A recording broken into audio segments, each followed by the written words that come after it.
Hola, boas tardes a todos. Benvidos a este Festival Intercéltico organizado polo Grupo Ardelume.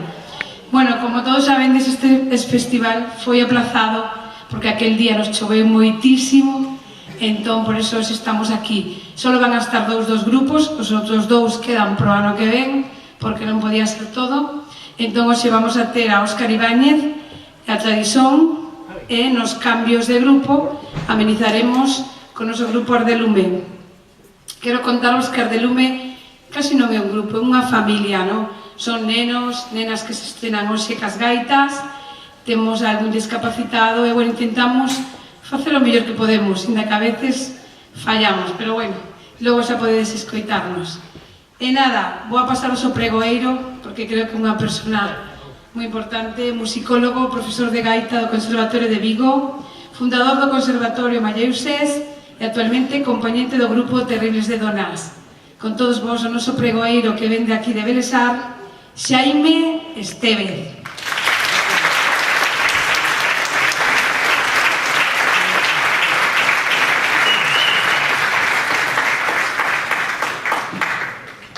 Hola, boas tardes a todos e moitas gracias pola presentación que Pili me fixo. En fin, vou intentar facer unha presentación que marque este festival que, como comentou Pili, tiña que celebrar en setembro, pero, bueno, por circunstancias estamos hoxe aquí tamén celebrando. O terceiro Festival Intercéltico de Baíña 2016. Cando escoitamos o título de Festival Intercéltico, quizás o que temos claro é que a música que imos a escoitar vai a ser propia de Galicia e tamén, ás veces, que haberá grupos de fora dela que participen, como iba a ser o caso. A etiqueta de música celta foi un xeito de aglutinar dende os anos 70 do século pasado unha sensibilidade compartida de atopar o común denominador dun tipo de música que gusta a un amplo sector da poboación e que ten nos países denominados celtas o seu apoio principal. Alén Stivel, na Bretaña, e Milladoiro e Emilio Cao en Galicia son referentes deste movimento musical neses inicios. Irlanda e Bretaña parecen ser berces desta sensibilidade musical. Na Península Ibérica temos diversos lugares que tamén propoñen festivais intercélticos: Asturias, Galicia, Portugal. Os festivais xa consagrados, especialmente o de Ortigueira en Galicia, fanlle falta aliados noutros espacios e tempos. Por iso, que se edite, por exemplo, o Festival Intercéltico do Morrazo e que este de Baíña consolide a súa oferta anual, suma para que a música galega continue a manifestarse no contexto dos países chamados celtas. Galicia culturalmente tivo ao longo da historia moitas influencias, non só a celta, pero o que importa de verdade, na miña opinión, é que a música galega ten con este reclamo unha oportunidade máis de ocupar un primeiro plano e que podemos contrastar a nosa proposta cultural con outras distintas que comparten a mesma sensibilidade e instrumentos comuns como son a gaita ou a arpa. Unha cultura como a galega tan festeira ten pouco perdón que non potenciemos a nosa propia música, a que facemos dende aquí, a que herdamos do pasado, a que nos define como pobo, a que fai a xente que convive con nós todo o ano, familiares e amigos, a que máis aprecia a xente que nos visita, precisamente por ser distinta e producirse no contexto original. A música popular galega é un produto estrela da nosa terra, o que deberamos ter sempre nun primeiro plano cando se trata de apoiar esta parte da cultura. Baíña así o entende, e por iso os organizadores decidiron que paga a pena sacrificar dúcias de horas e moitos días de traballo para homenaxeala cada ano nun evento desta categoría. Hoxe imos ter unha noite boa, adiantada, para a música galega, con dúas agrupacións que de seguro vannos a emocionar, ca súa proposta verdadeira e de calidade.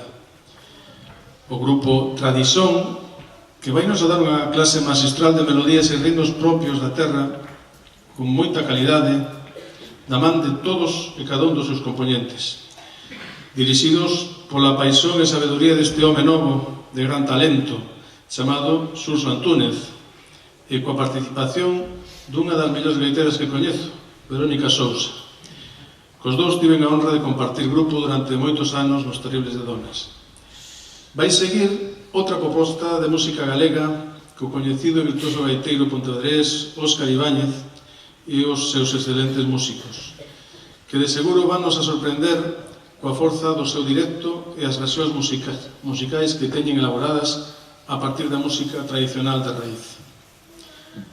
Toda a música de hoxe ten froitos diversos dunha mesma raíz.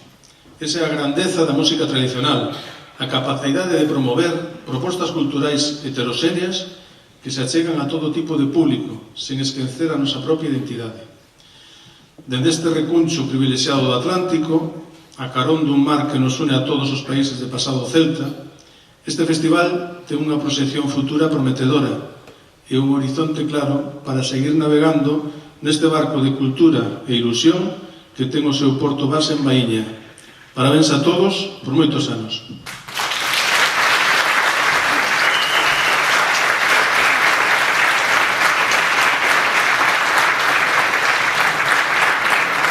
Gracias, Jaime. Maravilloso que el cando chamamos enseguida aceptou a nosa proposta. Era para aquel día, pero bueno, viu igual así. Nada, contarvos que temos aí rifas no que vamos a sortear esa festa, algunhas camisetas e algunhas cousiñas que nos donaron, 2 vales de peluquería, unha peluquería de Panxón, logo xa nos sorteos vamos contando. Tamén temos camisetas que nos quedaron aquel día a 8 euros e tamén temos lotería que todos os anos facemos o Grupo Ardelume que é a 5 euros e podedes adquirir ali atrás. Sin máis, vamos a pasaros con Óscar, é unha persoa maravillosa, estou encantadísima de coñecelo, el puxo todo o que puido para poder estar aquí, e nada, con vos, Óscar Ibáñez.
Moitísimas gracias, amigos. Moitísimas gracias. Boas noites a todos. Estamos contentísimos de estar neste Festival Intercéltico de Baíña, que por mor da chuva nos trasladou de aí de setembro a este día de decembro, pero que eso non foi un problema naquele momento, sino que estábamos moi ilusionados con estar aquí en Bayona, que xa anos atrás nos tratades moi ben, sodes un público moi caluroso, estamos vendo, e vos lo agradecemos. Digo que tuveramos a oportunidade hai un par de anos atrás a estar na praza do Concello tamén, e bueno, que quedamos moi contentos. Por eso esta é unha nova oportunidade de traer as nosas músicas, estas músicas de ida e volta, que forman parte deste traballo Alén do Mar, que versa sobre Galicia, América, e que nos trae sons europeos da península, como este Arín polo camiño norte cara a Santiago, ese camiño que nesa altura de Euskadi no que recollemos este Arín. E chegamos a Galicia. Este traballo está inspirado tamén non só nesas músicas de volta, senón nun poema do campadés Ramón Cabanillas, ese poeta da raza, un fermoso poema que se chama O fillo de Celta, e mestura eses elementos celtas, románticos, con esa tese do Colón galego, que penso que está que se entende moi ben aquí, ese Colón galego de García de la Riega, ese Colón de Porto Santo, onde eu nacín, ese Colón que tiña, ese Colón que no poema Cabanillas o presenta como un descendente da saga de Cel, é un galego que ten esa función de mandar vello e novo mundo, a topar irmáns no novo mundo, e dese xeito outro de Pontevedra, ese outro de Porto Santo tamén, outro da saga de Cel, da música, pois quiso tamén inspirarse nesas lendas e nesa imaginario noso popular para facer este traballo de músicas das dúas beiras do Atlántico. Un pouco para representar esos elementos celtas dese poema, collemos unhas muñeiras de Pontevedra, unhas fermosas muñeiras ancestrais recollidas por don Perfecto Feijó, mais un tema tamén elaborado polo grandísimo violinista Manuel Quiroga de Pontevedra, que todas teñen en común unha sonoridade que nos leva a ese norte que identificamos como celta, e que o enfatizamos un poquinho máis justamente para representar ese traballo. Dicía que estamos aquí tocando novamente músicas de Alén do Mar, e que se iba a entender moi ben aquí o da tese do Colón galego, porque aquí chega a primeira nova do Novo Mundo, na Carabela Pinta, a nova do descubrimento dese Novo Mundo, e esa Carabela Pinta forma parte tamén, está no libreto do noso traballo, en algunhas ilustracións, en algunhas fotografías, porque pensamos que era tamén un elemento moi interesante que entrocaba perfectamente no noso discurso. Non vos enrollo máis, vamos a tocar agora estas muñeiras do Lerzo.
Bueno, muchísimas gracias. Estaba tratando de coger un poquillo de forzas. La verdad es que magnífico estar ahí tocando, disfrutando con estos musicazos que me acompañan, que son una pasada. Un fuerte aplauso para todos ellos. Una palabra espectacular. Y muchísima suerte. Mucha suerte. Deteros una banda, todos ellos magníficos músicos, magníficas personas. Gracias a todos vos también por este feedback tamén de aplausos e de calor que nos estamos intercambiando, porque eso fai que inda con música que pasamos moi ben entre nós tamén, ese calor pois se transmite e inda pasamos todavía moito mellor, se converte en algo realmente inexplicable, máxico. Así que a todos vos, muchísimas gracias. Vamos a continuar, esa nos marchamos a outra vez e vamos directamente a Venezuela, donde descubrín alá por finais dos 90 estes valses venezolanos fermosos como este Diaño Ceibe.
Que se posible un poquinho de monitor para frauta que atrás si é posible, ¿no? Bueno, de Venezuela marchamos directamente ao Brasil con un tema para bailar, así que os que queirades, os que vos nazca o escoitar este xoro brasileño, que levamos tamén un poquinho a rumba, porque na súa terceira parte celebraba aquelas rumbas que tocaban a Iriños de Parque de Castrelos. Hoy ose enterraban a un deles, a Juan Gómez, en Vigo, así que quería tamén lembrarme deles, porque sempre con este tema, con esa última parte, sempre me recordaba aquelas pezas doutra beira que tocaban. Morreu onte, así que sirva un poquinho de homenaxe, porque penso que fixeron unha gran obra musical.